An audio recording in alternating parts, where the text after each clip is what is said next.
अस्सलाम वालेकुम। आज मैं आपको ज़िक्र सुनाने जा रही हूँ। एक दफ़ा का ज़िक्र है कि हज़रत मूसा अलैहिस्सलाम को अल्लाह ताला ने हुक्म दिया कि समुंदर की तरफ जाओ, वहाँ 3 कश्तियाँ डूबने वाली हैं।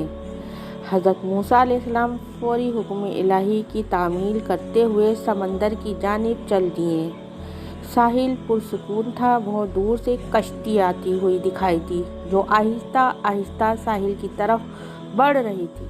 अभी वो किनारे से कुछ ही फासले पर थी कि हज़रत मूसा ने आवाज़ दी कि ए कश्ती वालों, अल्लाह का हुक्म आने वाला है, होशियार रहना। उन्होंने जवाब दिया कि आप जानते हैं कि अल्लाह के हुक्म को कोई नहीं टाल सकता। हम तो इसके बंदे हैं जो हुक्म इलाही के पाबंद हैं। कश्ती वाले अभी ये बात कह ही रहे थे कि अचानक एक मौज उठी और कश्ती डोलने लगी।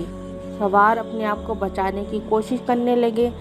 इतने में एक और ज़बरदस्त मौज आई और कश्ती को अपने साथ बहाकर समंदर की तह में ले गई।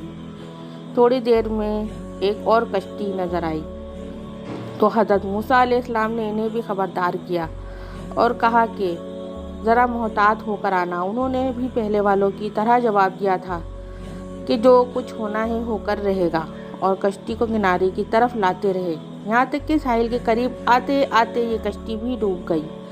हज़रत मूसा अलैहिस्सलाम अल्लाह की रहमत के बारे में सोचों में महू थे कि इन्हें एक तीसरी कश्ती आती दिखाई दी। आपने हस्बे साबिक इस कश्ती वालों को भी नसीहत की कि देखो, अल्लाह का हुक्म आने वाला है, अपने गुनाहों की माफ़ी मांगते हुए ज़रा मोहतात होकर आओ। उन्होंने जवाब में कहा कि ए अल्लाह के नबी, जिस तरह आप सच्चे हैं इस तरह अल्लाह का हुक्म भी अटल है, इससे कोई बदल नहीं सकता। लेकिन अल्लाह की रहमत भी तो है, हम इसकी रहमत से क्यों मायूस हैं? लिहाजा हम अल्लाह की रहमत पर भरोसा करके आ रहे हैं और वो अपनी रहमत के सदक़े में हमें ज़रूर अमन व सलामती के साथ किनारे पर पहुँचा देगा। कश्ती वालों का ये जवाब सुनकर हज़रत मूसा अलैहिस्सलाम खामोश हो गए। जब कश्ती बाहिफाजत किनारे आ लगी तो अल्लाह के पैगंबर सोचने लगे कि अल्लाह ने 3 कश्तियाँ डूबने का फरमाया था, 2 तो डूब गई लेकिन तीसरी सलामती के साथ किनारे आ लगी, ये कैसे बच गई?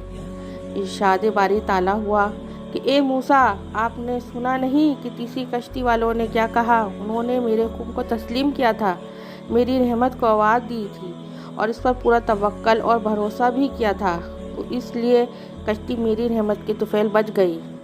क्योंकि जो भी मेरी रहमत के दरवाजे पर आकर सदा देता है, मैं इसे नाउमीद नहीं करता। हदीस में आता है कि जब अल्लाह ताला ने अपनी मखलूक को पैदा फरमाया तो अर्श पर लिख दिया, मेरी रहमत